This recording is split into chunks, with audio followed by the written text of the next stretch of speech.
Blackstone Audio presents The Blue Herring Mystery by Ellery Queen, Jr. This book is read by Traber Burns. Chapter 1. Question: When is a red herring blue? The end of the second week in April had brought some wonderful spring weather, sunny and warm. What would the rest of April bring?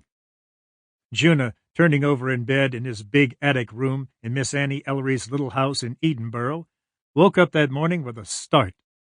For a moment he wondered, sleepily, where he was. But then he heard barking, outdoors, almost under the attic window. Bark, bark, bark! It was his little black Scotty dog, Champion. Champ had been told, and he hadn't objected, that as soon as the weather got warm enough, he must stay outdoors and sleep in the kennel that old Mr. George Boots had built for him. And now he wanted his breakfast, and he wanted it quick. I guess that's what woke me up, thought Djuna. I must have heard him barking in my sleep. And he bounded out of bed and hurried over to the window in his bare feet. Champ stopped barking as soon as he caught sight of Djuna, and he began to wiggle his stumpy little tail and make delighted whining noises. "Oh, take it easy," Djuna called down to him. "Don't you see I'm coming as fast as I can?" He hurried into his clothes, washed his face, dabbed the brush at his hair, and clattered down the stairs to the kitchen, where Miss Annie Ellery was already getting breakfast ready.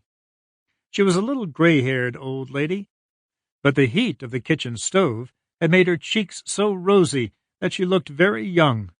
She looked over her shoulder and smiled at him. "Good morning, Djuna," she said.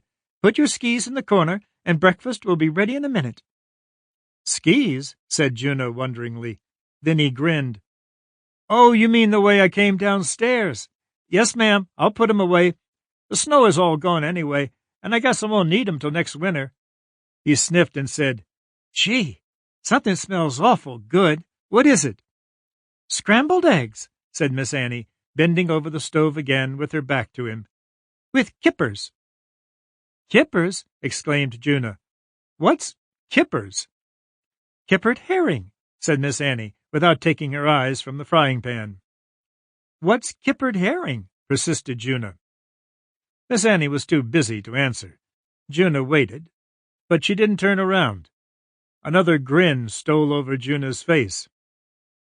"Be careful, Miss Annie," he said warningly. "Don't step on Champ." Miss Annie gave a little jump and squealed.